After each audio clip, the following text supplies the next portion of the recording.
सुनिए, आपके गांव में फिर सजेगा प्रश्न मंच। आपके गांव में फिर सजेगा प्रश्न मंच।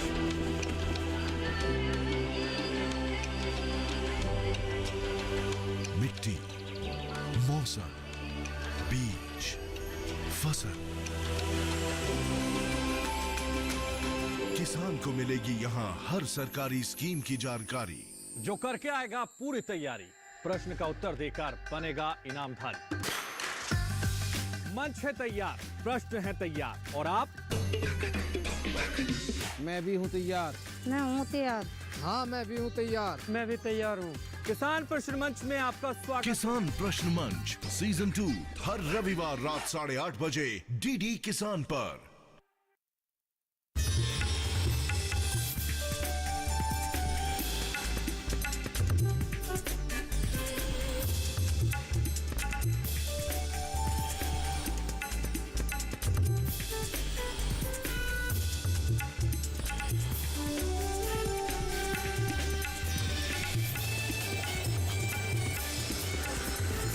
डीडी किसान, बदलते भारत की शान।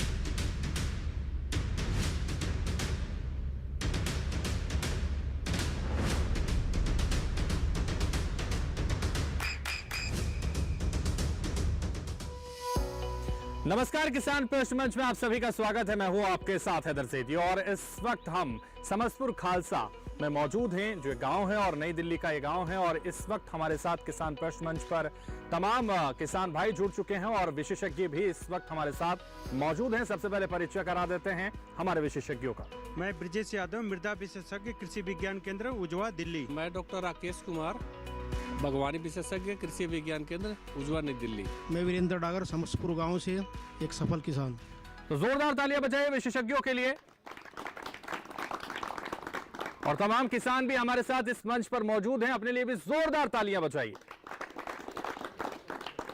तो लगातार किसान प्रश्न मंच पर हम चर्चा करते हैं किसानों के साथ, और किसानों से बातचीत करते हैं, समझते हैं उनकी जानकारी और परखते हैं कि उनको कितना ज्ञान है इस खेतीबाड़ी के बारे में। तो देखिए, शुरुआत करते हैं, और शुरुआत आज करेंगे ग्रीष्मकालीन सब्जियों में समसामयिक कार्य के को लेकर चर्चा करेंगे, और आपसे समझेंगे कि आपको क्या जानकारी है जो आप और किसानों तक पहुंचा सकते हैं इस प्रश्न मंच के माध्यम से। तो शुरुआत करेंगे और सवाल आप लोगों से पूछेंगे, इसलिए सबसे पहला सवाल आप किसान भाइयों से हम करेंगे, और उसके बाद आप लोग जवाब देंगे, और जो ये जवाब सही देता है उसको यहां विशेषज्ञों द्वारा सम्मानित किया जाएगा, उन्हें किसान कप से नवाजा जाएगा। तो इसलिए शुरुआत करते हैं। ग्रीष्मकालीन सब्जियों में कौन कौन सी सब्जियां आती हैं, ये आपको बताना है। जल्दी से हाथ उठा लीजिए, कौन कौन सी सब्जियां ग्रीष्मकालीन सब्जियों में आती हैं। तो शुरुआत करेंगे। देखिए, आगे से हाथ उठने शुरू हो चुके हैं, इसलिए सबसे पहले आपसे ही बात करेंगे। खड़े हो जाइए। क्या नाम है आपका? अरविंद कुमार जी, बताइए। मार्च में बोई जाती है। जो बेल होती हैं, घिया है, तोरी है, टिंडा है, करेला है। ठीक है अरविंद जी, बैठिए। तो देखिए, किसान प्रयास कर रहे हैं जवाब देने का, और भी किसानों ने हाथ उठाए थे, तो जल्दी से खड़े हो जाइए। क्या नाम है आपका? जल्दी से आ जाइए। बलवान सिंह, गांव समस्तपुर खालसा। बेल वाली जितनी भी फसलें हैं ये तैयार हैं इस टाइम है, और यही बोई जाती हैं गर्मी के मौसम में भी। अब आगे आएंगी तो वो प्योद वाली फसलें बोई जाएंगी, ये जुलाई के उसमें पड़ेंगी। अब प्योद पड़ेगी इसकी, और जुलाई में वो लगभग लगेगी। अब तो सिर्फ ये है कि जो अपनी बेल वाली जितनी भी फसलें हैं, भिंडी भी है इसमें, भिंडी भी आ जाती है, वो भी है। ये सब गर्मी की फसलें हैं। ठीक है, बैठ जाइए। तो देखिए, और भी किसान हैं जो हाथ उठा रहे थे, जो बताना चाहते हैं, तो जल्दी से खड़े हो जाइए। आपके स्थान पर आते हैं, आपका नाम पूछते हैं, और फिर उसके बाद मेरा नाम है महिपाल डागर, समस्तपुर। और घिया है, तोरी है, भिंडी है, और ये अपना खीरा है, और टमाटर है, और प्याज की खेती अभी तैयार है बिल्कुल। तो यही फसलें ज़्यादातर बोई जाती है, बेल वाली सब्जियां। और जैसे प्याज भी बुआई है, अभी प्याज की फसल तैयार हो जाएगी। बैठ जाइए महिपाल जी। तो देखिए महिपाल जी ने भी जवाब दिया और तमाम किसान जो है प्रयास कर रहे हैं हमारे द्वारा पूछे गए सवाल का जवाब देने की। और भी कोई किसान जो जवाब देना चाहता हो, जो बताना चाहता है, तो उनके पास भी हम आएंगे, चाहे वो अंतिम पंक्ति तक ही क्यों ना हो, हम उनके पास आएंगे और पूछेंगे उनसे कि ग्रीष्मकालीन सब्जियों में कौन कौन सी सब्जियां आती हैं। जिनको पता है वो खड़े हो सकते हैं, हाथ उठा सकते हैं। से जो लोग हाथ उठाना चाहते हो, बताना चाहते हो, तो वो बता सकते हैं। तो देखिए लगातार आपसे पूछ रहे हैं और अगर आपको जानकारी है तो आप खड़े हो सकते हैं, बता सकते हैं। किसान प्रयास कर रहे हैं जवाब देने का, तो उन तक भी पहुंचेंगे और उनका जवाब भी लेंगे कि आखिर उनको कितनी जानकारी है। तो ग्रीष्मकालीन सब्जियों में कौन कौन सी सब्जियां आती हैं, उनसे पूछते हैं। क्या नाम है आपका? मैं सतवीर सिंह डागर, गांव समसपुर खालसा जी। कद्दू वर्गीय सब्जी भी ग्रीष्मकालीन में बोई जाती है, गांठ वाली भी सब्जी ग्रीष्मकालीन में बोई जाती है, और पेड़ पे जो लगते हैं टमाटर वगैरह की वो भी गर्मियों में बोई जाती हैं। सब्जियां 3 प्रकार की सब्जियां बोई जाती हैं। ठीक है, बैठ जाइए। बेल वाली, कद्दू, ये गांठ वाली। ठीक है, तो 3 प्रकार की सब्जियां सतवीर सिंह जो किसान हैं यहाँ वो बता रहे हैं कि 3 प्रकार की सब्जियां बोई जाती हैं। लेकिन अब किसका जवाब बिल्कुल सही और सटीक है ये विशेषज्ञ तय करेंगे। विशेषज्ञ ये भी बताएंगे कि कौन कौन सी सब्जियां हैं जो ग्रीष्मकालीन सब्जियों में आती हैं और ग्रीष्मकालीन होती हैं। तो ये सब मैं आप पर छोड़ता हूं। आप बताइए कि कौन से व्यक्ति ने, कौन से किसान ने बिल्कुल सही जवाब दिया है और इसकी सही जानकारी इस सवाल की क्या है वो भी हमारे दर्शकों को बताइए। जिन किसानों ने बताया मोस्टली लगभग सही बताया है, लेकिन इसमें से जो महिपाल जी ने बताया, आमतौर पर जो सब्जियों की खेती इस टाइम होती है बेल वाली तो होती है, साथ में भिंडी, लोबिया, चौलाई और टमाटर, बैगन, मिर्च, इन सारी चीज़ों की ग्रीष्मकालीन में होती है।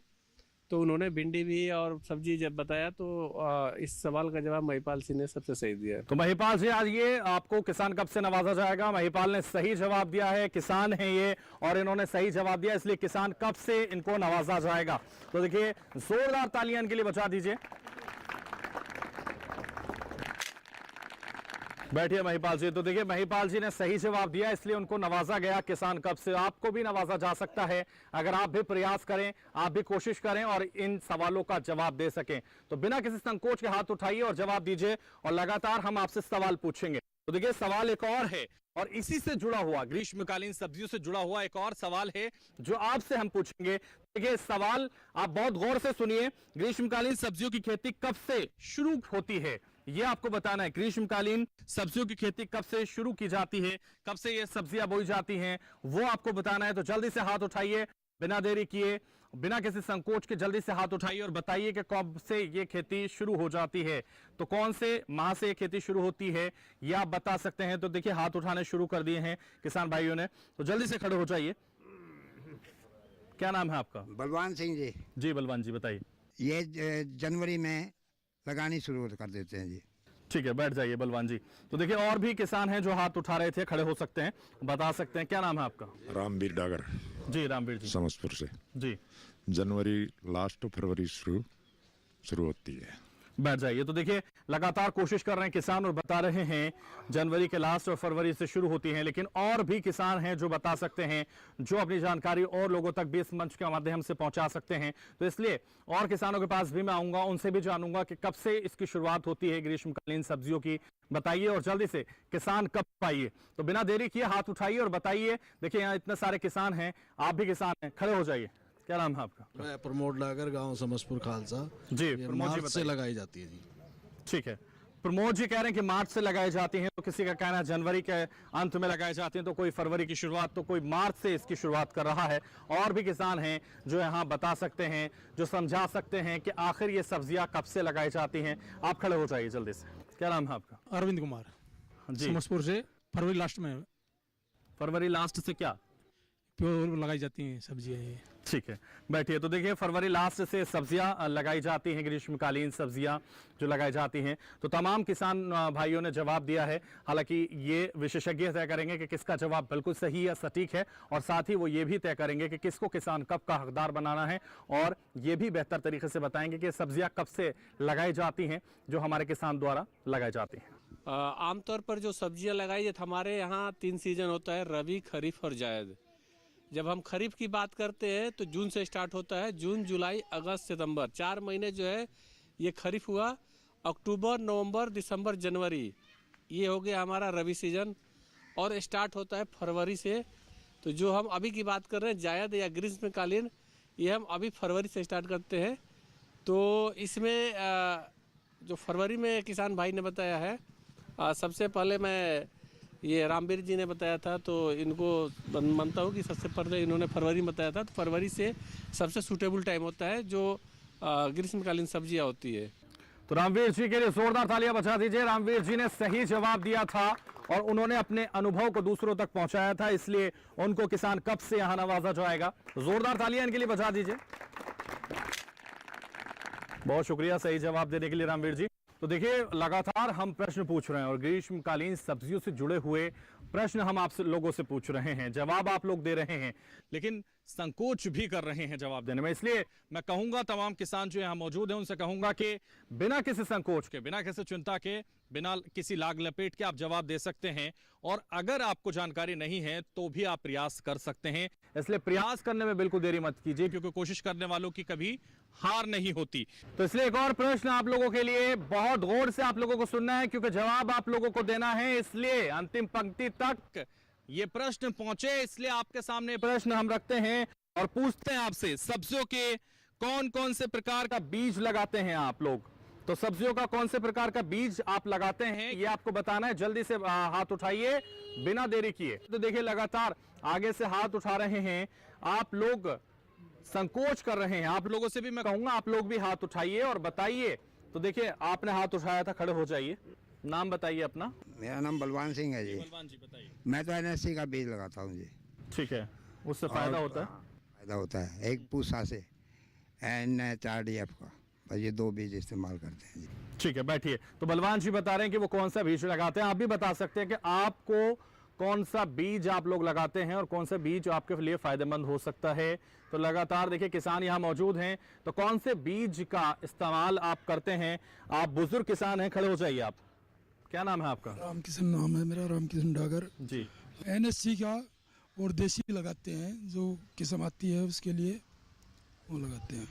तो बैठिए। देखिए, डागर साहब भी किसान हैं और लगातार हमारे जो किसान भाई हैं वो बता रहे हैं कि कौन सा वो बीज लगाते हैं। आपके पास भी आएंगे, और भी लोग हैं जो पीछे लगातार बैठे हुए हैं, उनसे भी समझेंगे, उनसे भी जानेंगे कि उनके पास क्या जानकारी है। जल्दी से खड़े हो जाइए आप। क्या नाम है आपका? धर्मवीर जी। धर्मवीर जी, देसी बीज हम तो यूज़ करेंगे, देसी जैसे किया, तोरी, टमाटर, जो भी देसी में।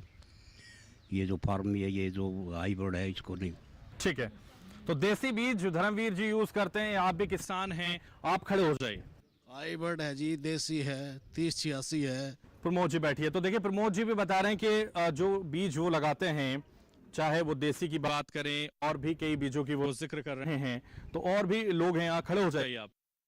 क्या नाम है आपका? सतवीर डागर, समसपुर खालसा। देसी और हाइब्रिड 2 वैरायटी के बीज लगाते हैं, करते हैं खेती अपनी।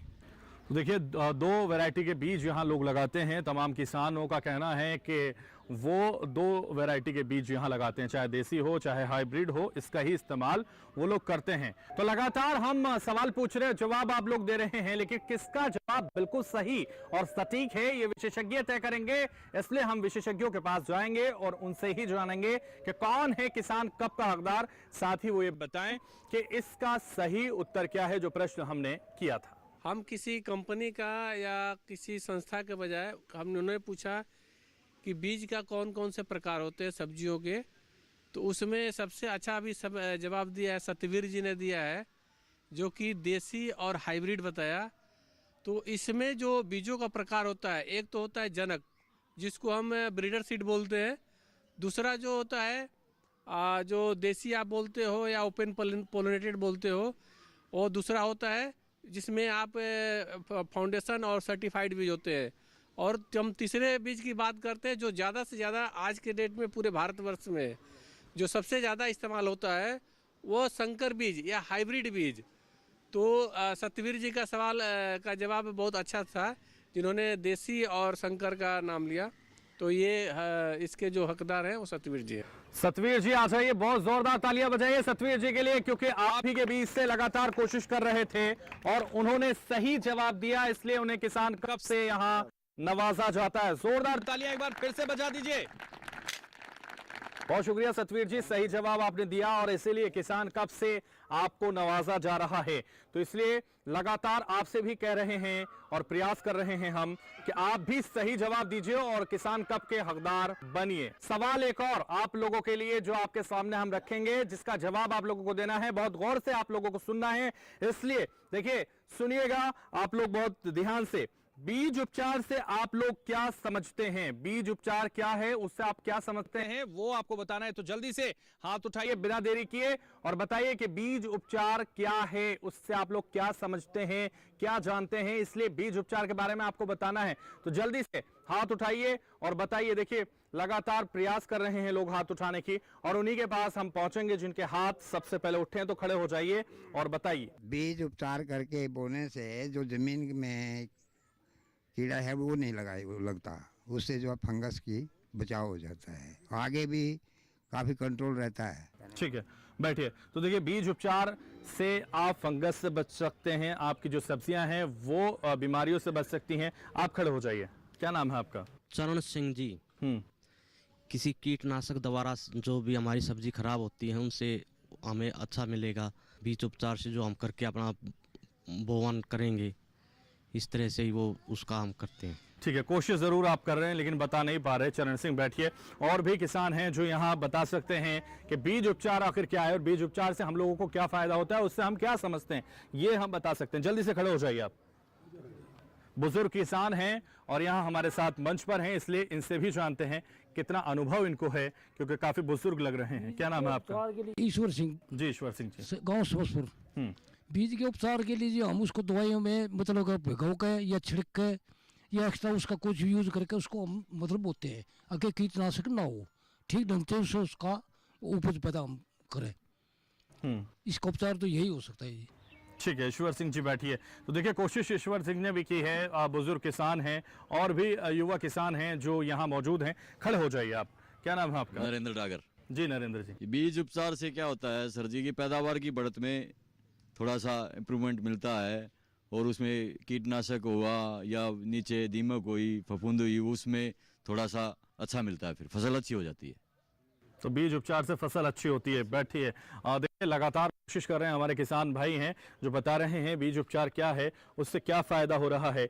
और देखिए हाँ हाथ उठाते हुए नजर आ रहे हैं किसान भाई और इनसे भी जानते हैं। नाम? प्रमोद डागर, गांव समसपुर जी। बीज उपचार, उसमें फंगस की दवाई, दीमक की दवाई, जिससे ग्रोथ बढ़े, उसको जैसे उपचार बोलते हैं। तो देखिए फंगस और तमाम जो बीमारियां हैं उससे बचा जा सके, दीमक से बचा जा सके, उससे पहले से ही तैयार हुआ जा सके, उसके लिए बीज उपचार जरूरी है, ये कहना है जो तमाम किसान हैं यहाँ। लेकिन किसका जवाब बिल्कुल सही है, सटीक है और वक्त हो गया है विशेषज्ञों के पास जाने का। तो विशेषज्ञ बताएंगे कि किसने बिल्कुल सही और सटीक का उत्तर दिया है, साथ ही इसकी बेहतर जानकारी भी हमारे दर्शकों और हमारे किसान भाइयों को देंगे। देखिए जो सवाल था ये बहुत ही इम्पोर्टेंट सवाल है। हम खेती की बात करते हैं, सब्जियों ही नहीं अन्य फसल भी। जैसे हम बच्चों को पल्स पोलियो का टीका लगाते हैं ना, इसलिए लगाते हैं कि बाद में ये बीमारी नहीं आए, वो प्रिकॉशन के तौर पे हम एक टीकाकरण है। वैसा ही हम बीजों को भी टीका लगाते हैं या उसी को हम बीज उपचार बोलते हैं कि भविष्य में किसी भी प्रकार का फफूंद जनित बीमारी नहीं आए। तो जो ये बीमारी जो बीज उपचार की हम बात करते हैं, तो फफूंद जनित बीमारी जो है 3 प्रकार से आती है। एक तो हमारा था सॉइल बोर्न जो मिट्टी से मृदा जनित बीमारी है, दूसरा होता है सीड बोर्न जो बीज से जनित बीमारी है, तीसरा होता है एयर बोर्न जो हवा से बीमारी आती है।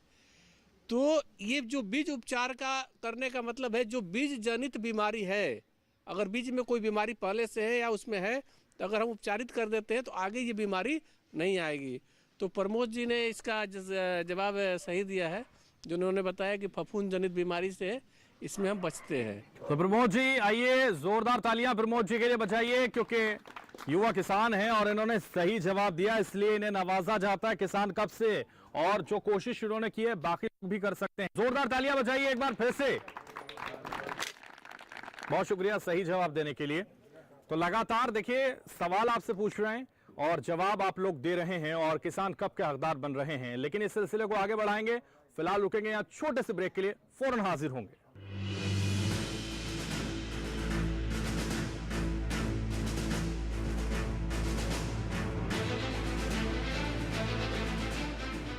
Come on boys, let's go practice. अरे रुक यार, मेरे बैंक अकाउंट में गलत एंट्री का प्रॉब्लम हो गया है। तो बैंक को कंप्लेन करना। बैंक को लिखे 1 महीना हो गया है, बट वो गूगली पे गूगली डाले जा रहे हैं। तो आरबीआई के लोकपाल को इन्फॉर्म करो। रुक, मैं समझाता हूँ। जैसे क्रिकेट में थर्ड अंपायर, वैसे ही आरबीआई का ओम्बुड्समैन। आरबीआई कहता है अगर बैंक आपकी कंप्लेंट को 1 महीने में नहीं सुलझाता तो आप आरबीआई के कंप्लेंट मैनेजमेंट सिस्टम पर ऑनलाइन कंप्लेंट कर सकते हैं। ये आरबीआई का आसान तरीका है आपकी कंप्लेंट सुलझाने का, और वो भी फ्री। आरबीआई कहता है जानकार बनिए, सतर्क रहिए।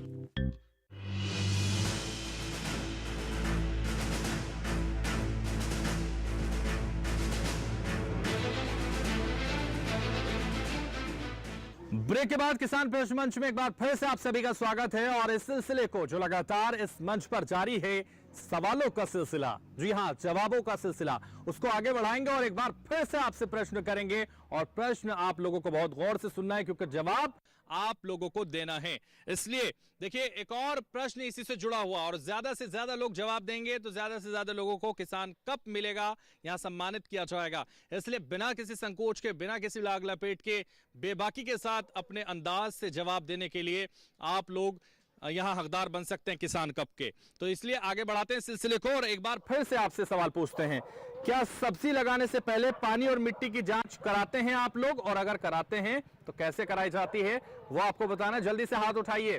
तो सब्जी लगाने से पहले पानी और मिट्टी की जांच आपके द्वारा कराई जाती है? तो जल्दी से हाथ उठाइए। देखिए, हाथ लगातार आगे से उठ रहा है, और लगातार वही लोग हाथ उठा रहे हैं जो बार बार बता रहे हैं। आप लोग इतना संकोच कर रहे हैं, खड़े हो जाइए। आप क्या नाम है? अरविंद कुमार। जी अरविंद जी। जैसे 1 एकड़ हो गया तो मैं 1 2 3 8 जगह से मिट्टी लो, उसको इकट्ठा करो, फिर उसको इकट्ठा करो, फिर उसको मिलाओ, फिर थोड़ी मिट्टी लेके जाओ, जो अपने नेफड़े में होती है जांच। ठीक है, बैठिए। तो देखिए, अरविंद जी भी कोशिश कर रहे हैं, हालांकि वो कितना जवाब सही दे पा रहे हैं ये तो विशेषज्ञ बेहतर तरीके से जानते हैं, क्योंकि उनको डिसाइड करना है कि किसको किसान कप का हकदार बनाएं। लेकिन और भी किसान हैं, युवा किसान हैं, बुजुर्ग किसान हैं, जो बता सकते हैं, समझा सकते हैं। इसलिए उन तक भी हम आएंगे, उनसे भी जानेंगे। इसलिए बुजुर्ग किसान से शुरुआत करते हैं। खड़े हो जाइए। धर्मवीर समस्पुर खालसा। धर्मवीर जी, बताइए, तेजी के साथ बताइए सर। पानी और मिट्टी की जांच डॉक्टर से ही कराते हैं। जैसे जो हमारे एरिया में, जैसे हमारा उजवा नेपड़ है, तो थोड़ी मिट्टी पानी ले जाकर उससे भी जांच करा लेते हैं। और आप खुद भी करते हैं। खुद कैसे करते हैं? खुद भी पानी पुनी देकर, जैसे मान लो नीचे दीमक या कीड़ा काटा तो नहीं है, थोड़ा खोद के देख ले, खाद मट्टी। ठीक है, धर्मवीर जी कह रहे हैं डॉक्टर से भी हम लोग जांच कराते हैं और खुद भी हम पानी और मिट्टी की जांच करते हैं, लेकिन वो बेहतर तरीके से बता पाएंगे या नहीं ये तो विशेषज्ञ बताएंगे। आप भी बताइए, खड़े हो जाइए। आप, क्या नाम है आपका? ईश्वर सिंह। ईश्वर जी, बताइए। ये सर केवीके में होती है इसकी मिट्टी और पानी की जांच कराते हैं आप? हाँ जी। तो देखिए, केवीके में मिट्टी और पानी की जांच होती है, ये वो बता रहे हैं। और भी बेहतर जानकारी अगर किसी के पास हो तो वो हाथ उठा सकता है और बता सकता है कि उसके पास क्या जानकारी है। तो देखिए, यहाँ लगातार हाथ उठा रहे हैं और लगातार बताने की कोशिश कर रहे हैं। और भी बुजुर्ग किसान हैं जो बताना चाहते हैं, इसलिए उनके पास भी आएंगे। खड़े हो जाइए, नाम बताइए। मेरा नाम देवीराम डागर। जी देवीराम जी, बताइए। हम फूसा में मिट्टी को, पानी को फूसा में ले जाया करते जी, वहाँ डॉक्टर चेक करवाया करते, वहाँ वो कहते पानी ले आओ, पानी देख जाते जी मिट्टी में। मिट्टी फिर वो गेहूँ मिला के तो उसको उगाते, पानी लगाते, उससे नहीं होता या होता वो डॉक्टर बताते दवाई लेबोरेटरी में। तो देवीराम जी भी बता रहे हैं कि किस तरह से पानी और मिट्टी की जांच की जाती है। लेकिन क्या लगातार जो हमारे किसान भाइयों ने जवाब दिए हैं वो सही हैं या गलत हैं? अब विशेषज्ञों का वक्त है ये तय करने का कि किसको किसान कप से नवाजा जाए, साथ ही उसका बेहतर उत्तर क्या है जो हमारे दर्शकों के काम आए, वो भी आपको बता रहे हैं। किसान भाइयों, जैसा कि आपको पता है कि हम कोई भी फसल लगाते हैं तो उसके पहले मिट्टी की जांच जरूरी है, क्योंकि मिट्टी की जांच से आपको पता चलता है कि आपको जो भी फसल ले रहे हैं उसमें पोषक तत्वों का प्रबंधन हम कैसे करें। जैसे कि आपके कुछ भाग मिट्टी में पोषक तत्व उपलब्ध रहते हैं और कुछ भाग जैसे नहीं रहते हैं, जिससे कि आपको पता नहीं चलता। लेकिन इसके लिए आपको मिट्टी की जांच जरूर कराएं। उससे कराने से आपको पता लगेगा कि इसमें जो भी फसल ले रहे हैं सब्जियों की, उसमें कितनी मात्रा में पोषक तत्वों का प्रबंधन हम कैसे करें। तो इसलिए समय समय पे मिट्टी और पानी की जांच कराएं। जैसा कि पानी की बात हो रही है, तो पानी जैसे जनरली हम बात करें साउथ वेस्ट दिल्ली, इधर ये इस बेल्ट का, तो जनरली आपका पानी खारा है। तो खारे पानी में सब्जी सभी नहीं होती, इसलिए पानी भी ज़रूर कराएं, जिससे कि आपका जो TDS लेवल है, पानी में, उससे पता चलता है कि इस फसल में कौन सी फसल हो, इस पानी में कौन सी फसल होगी या नहीं होगी। इसमें जो पीछे किसान भाई बैठे हैं जो बोल रहे हैं कि समय समय पे हम मिट्टी की जांच कराते हैं, देवीराम जी। तो देखिए देवीराम जी के लिए जोरदार तालियां बजाइए, क्योंकि उन्होंने सही जवाब दिया है और सही जवाब देने पर उनको दिया जाता है किसान कप। तो लगातार कोशिश कर रहे थे देवीराम जी और उन्होंने सही जवाब दिया। दोनों हाथों से सम्मान लीजिए, जोरदार तालियां इनके लिए एक बार फिर से बजा दीजिए। तो मिट्टी पानी से जुड़ा हुआ प्रश्न हमने पूछा और इनाम के हकदार बने देवीराम जी, और इस वक्त हमारे साथ सफल किसान भी हैं, इसलिए वो मंच पर मौजूद हैं, उनका भी अनुभव आप तक पहुंचाना चाहेंगे। इसलिए बताइए हमारे दर्शकों और हमारे किसानों को अपना अनुभव। मेरा नाम वीरेंद्र बागर। मिट्टी की जांच इसलिए करानी चाहिए, जो मिट्टी के अंदर जो पोषक तत्व हैं जो हम फसल लगा रहे हैं उसके लिए कितने उपयुक्त है या नहीं है। अगर उनकी कमी होगी तो हम उनको डाल के और अच्छी पैदावार ले सकते हैं। दूसरी चीज़ रह गया पानी। पानी जो हमारे यहाँ पे खारा है तो उसमें सभी फसलें नहीं हो सकती।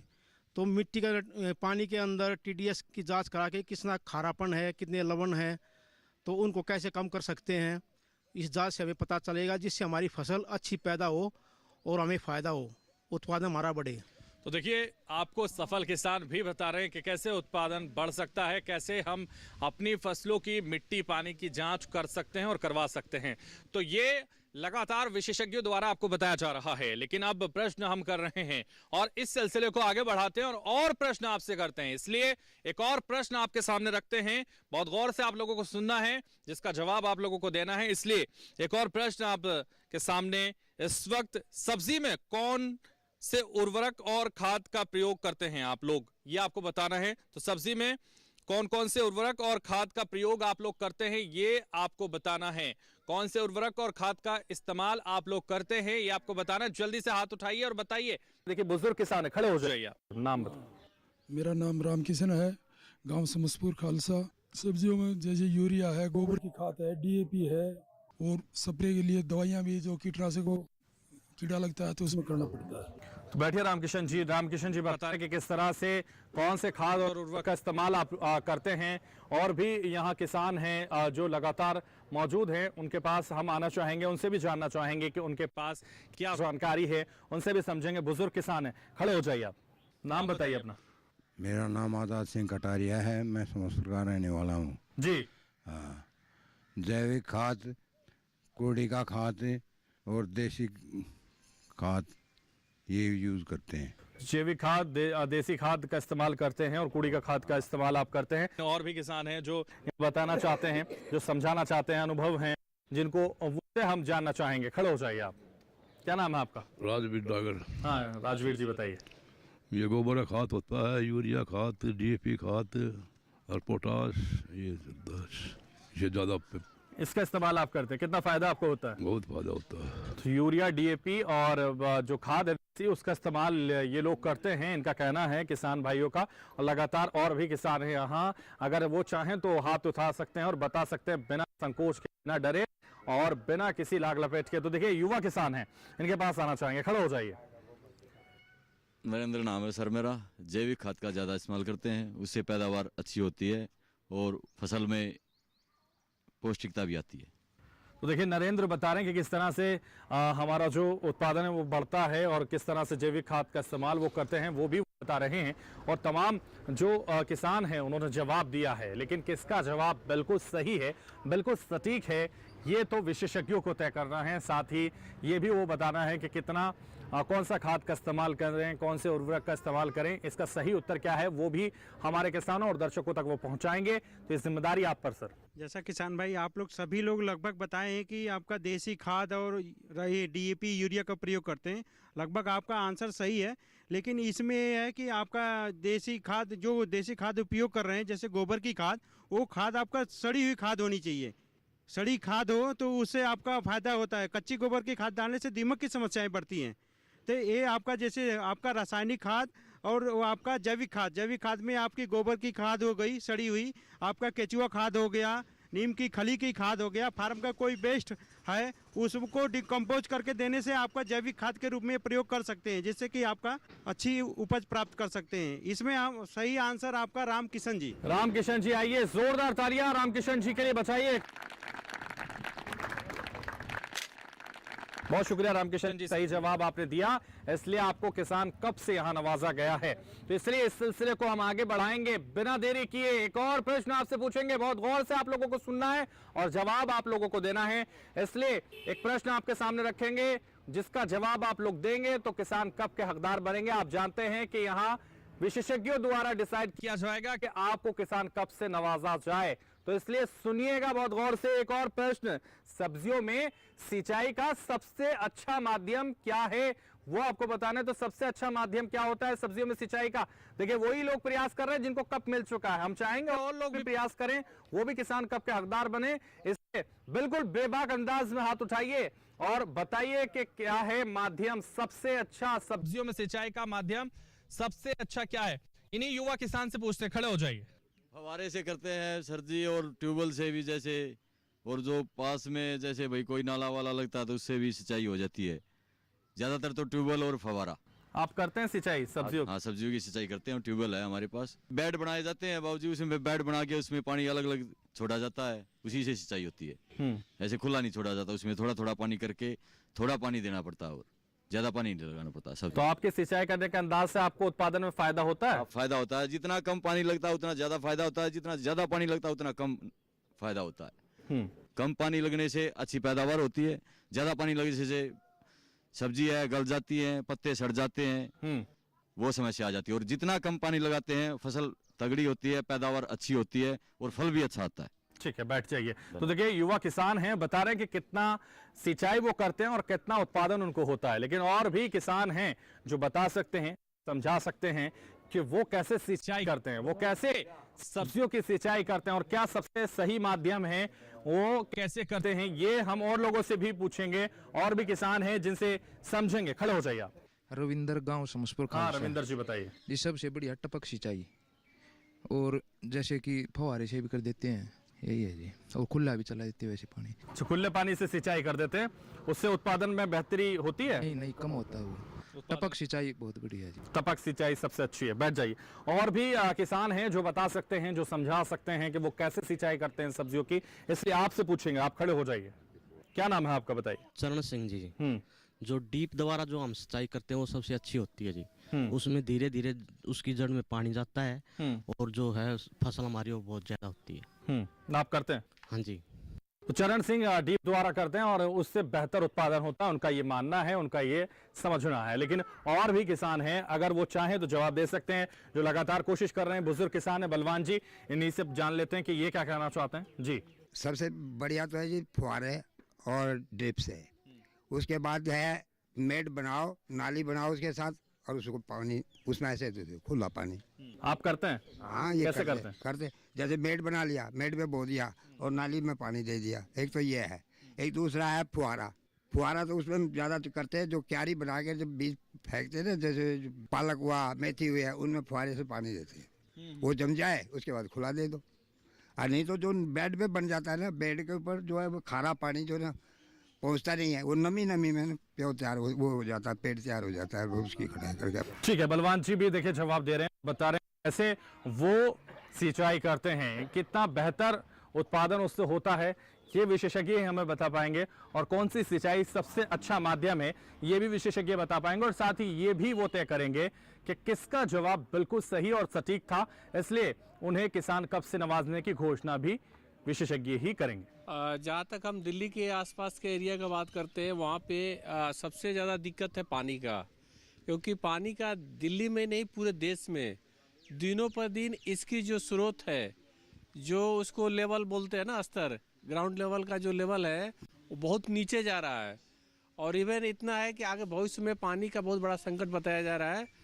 तो जैसा चर्चा किया किसान भाइयों ने कि जो कि हम कम से कम पानी में, जैसे हम खुले में पानी देते हैं जहाँ 100 लीटर लगता है, अगर हम ड्रिप इरिगेशन सिस्टम से इसकी खेती करते हैं तो वहाँ 25 से 30% में हमारा काम 25 लीटर में ही चल जाता है।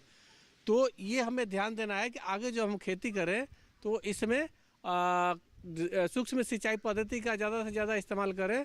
साथ ही साथ जो भी पानी कर रहे हैं उसको भी हम बहुत केयरफुली बर्बाद नहीं होने दें। जैसे घरों में भी बताया जाता है कि नलों को बंद करके रखिए, ये सब नेक्स्ट फ्यूचर को ध्यान में रखते हुए ऐसी समस्या आने वाली है।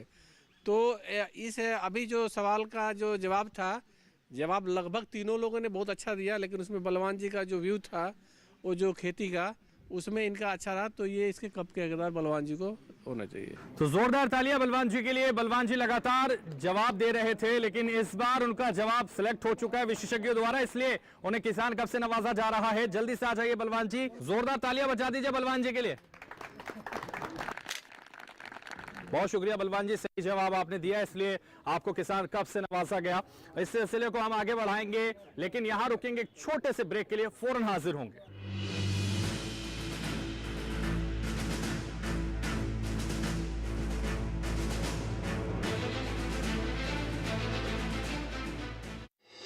आपकी सुरक्षा है हमारे लिए बहुमूल्य, इसलिए जब भी लें एलपीजी सिलेंडर जरूर कराएं प्री डिलीवरी जांच। आपकी सुरक्षा को और बेहतर सुनिश्चित करने के लिए हर घर में हो रही है रसोई गैस उपकरणों की सुरक्षा जांच। अगर सुरक्षा होज खराब हो तो तुरंत बदलवाएं। आपातकालीन स्थिति में कॉल करें 1906। स्वच्छ ईंधन का वादा, सुरक्षित रसोई का इरादा।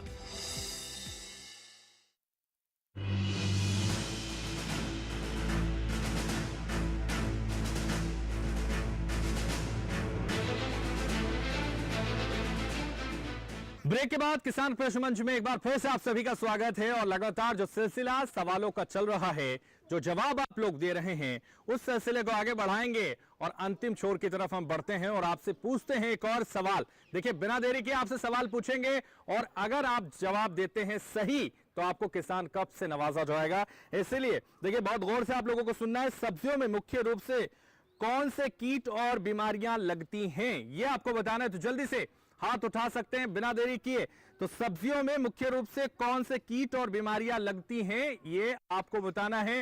इस बार हम आगे से शुरुआत करते हैं और देखिए पीछे से हाथ उठने लगे हैं, लेकिन आगे से शुरुआत करेंगे। आप खड़े हो जाइए। नाम क्या है आपका? उमेद सिंह। उमेद सिंह जी, बताइए। गांव समसपुर से जी। सफेद मक्खी और वे लालड़ी ही लगती हैं, ये हैं जी पत्तियां पे जो बीमारियां लगती हैं। सफेद मक्खी, लालड़ी भी होती है। लालडी भी, ठीक है। उमेद सिंह जी जवाब दे रहे हैं सफेद मक्खी लगती हैं और ये बीमारियां होती हैं। लेकिन और भी बुजुर्ग किसान हैं, आप खड़े हो जाइए।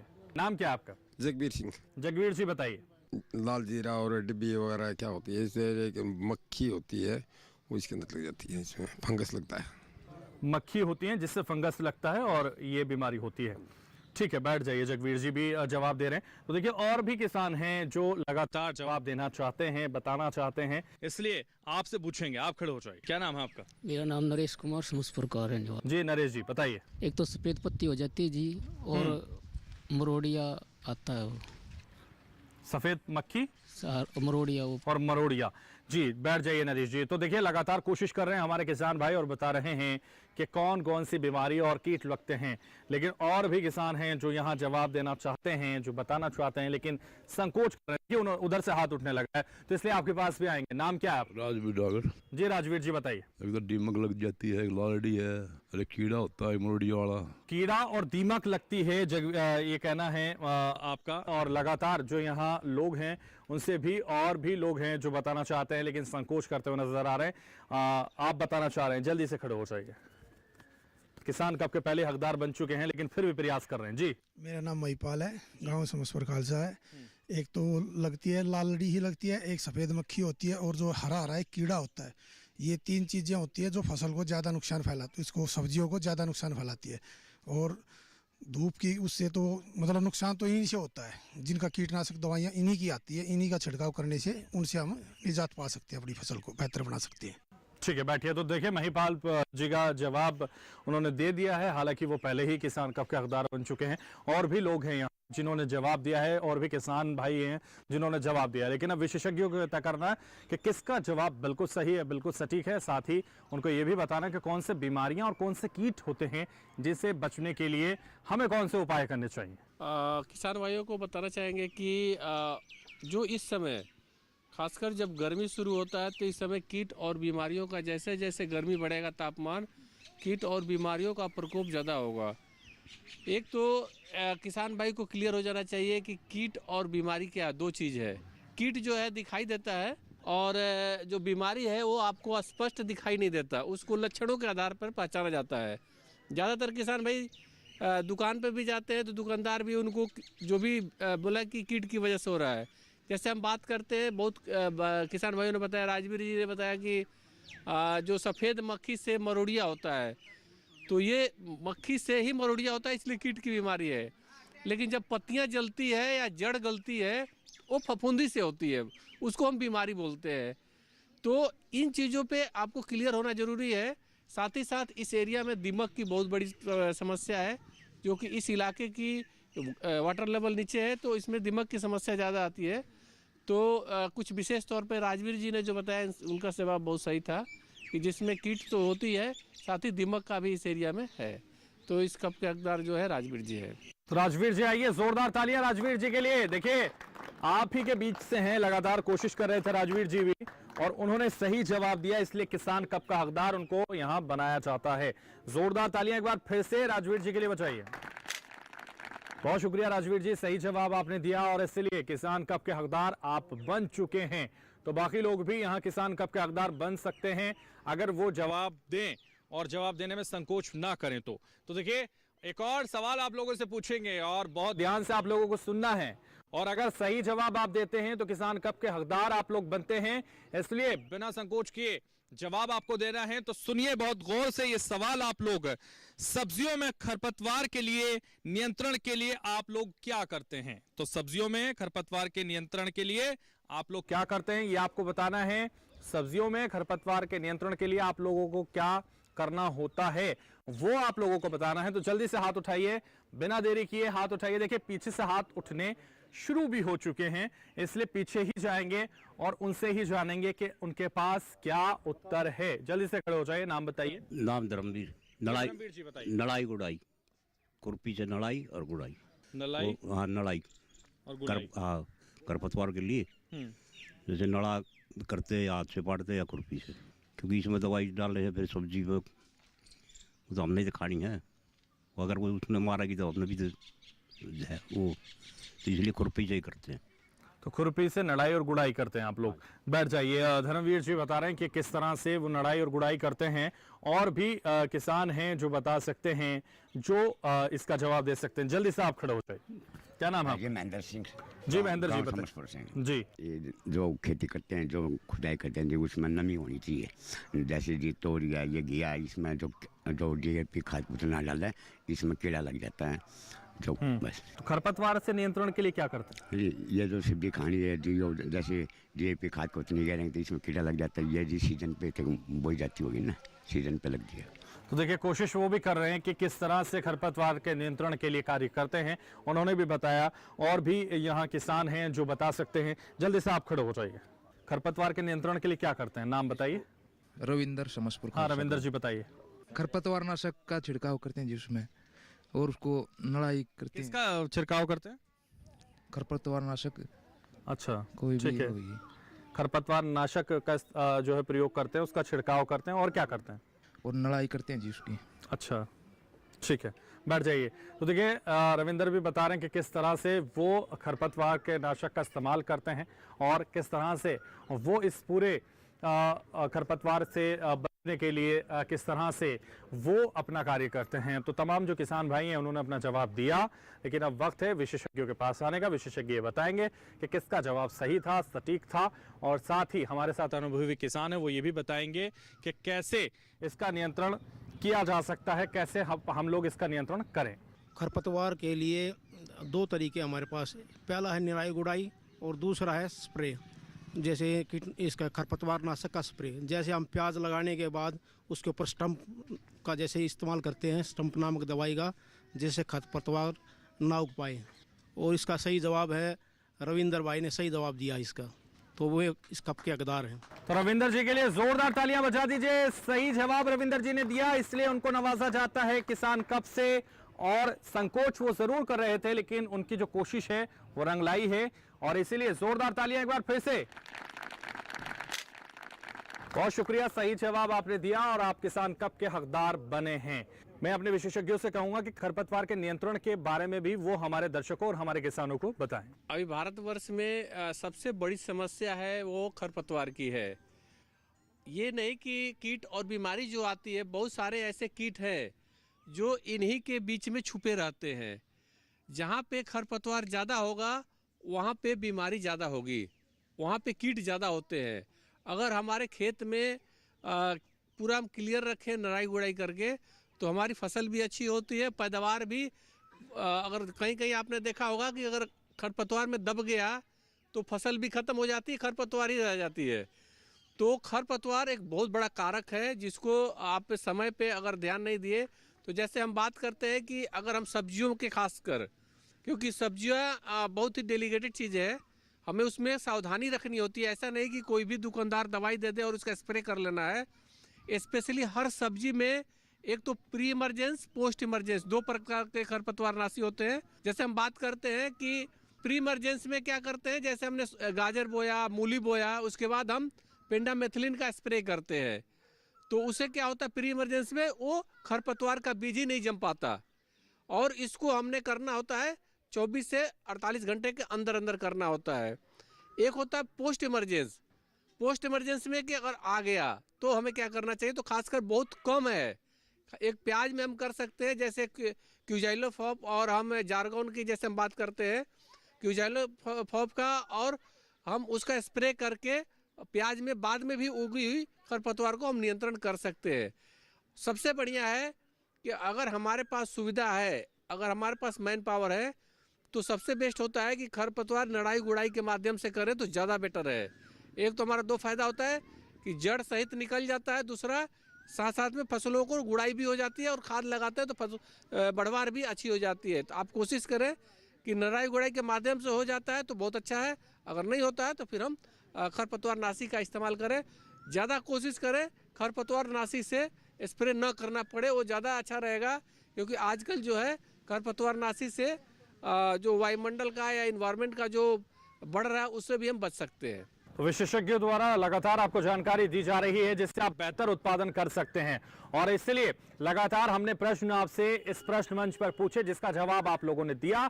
लेकिन अब वक्त है कि आप सवाल पूछ सकते हैं जिसका जवाब विशेषज्ञों द्वारा दिया जाएगा। तो 1 बाय 1 कोई हाथ उठाना चाहे तो हाथ उठा सकता है, हम उसके पास आएंगे, आपका प्रश्न सीधा विशेषज्ञों तक पहुंचाएंगे जिसका जवाब आप लोगों को मिलेगा। तो कोई प्रश्न पूछना चाहता है तो जल्दी से हाथ उठाए। तो देखिए पीछे से हाथ उठने लगे हैं और इसीलिए उनका प्रश्न सबसे पहले ले लेते हैं। जो प्रश्न वो करना चाहते हैं विशेषज्ञों तक उनका प्रश्न पहुंचा देते हैं, और इसीलिए उनके पास आएंगे और उनसे जानेंगे। नाम और प्रश्न। सतबीर सिंह, समसपुर खालसा। मेरा प्रश्न है डॉक्टर साहब से कि इस समय पे कौन कौन सी हमारे एरिया में सब्जी बोई जा सकती है, उनकी क्या पैदावारी हो सकती है? इस समय किसान भाइयों से सबसे अनुरोध होगा, क्योंकि हर क्षेत्र में अलग अलग सिचुएशन है। जैसे हम लोग चर्चा भी किए थे कि जो ग्रीष्मकालीन सब्जियां हैं उसकी जो है फरवरी मार्च में हम स्टार्ट करते हैं, लेकिन ये अब मार्च का अब अप्रैल का भी अंतिम सप्ताह चल रहा है। तो आप कोशिश करें कि जो जिन्होंने लगा लिया है उनकी एक तो देखभाल सही करें। जो गेहूं कटाई के बाद लगाना चाहते हैं, जो गेहूं की कटाई होने के बाद अगर लगाना चाहते हैं घिया तोरी वगैरह का, तो आप आसानी से घिया तोरी है, करेला है, आपका पेठा है, इन सारी सब्जियों को आप लगा सकते हैं। लेकिन ये ज़रूरी है कि आप ये निश्चित कर लें उसके पहले कि वहाँ की मिट्टी और पानी कैसी है। अगर पानी में ज़्यादा लवण की मात्रा है तो वहाँ दिक्कत आ सकती है।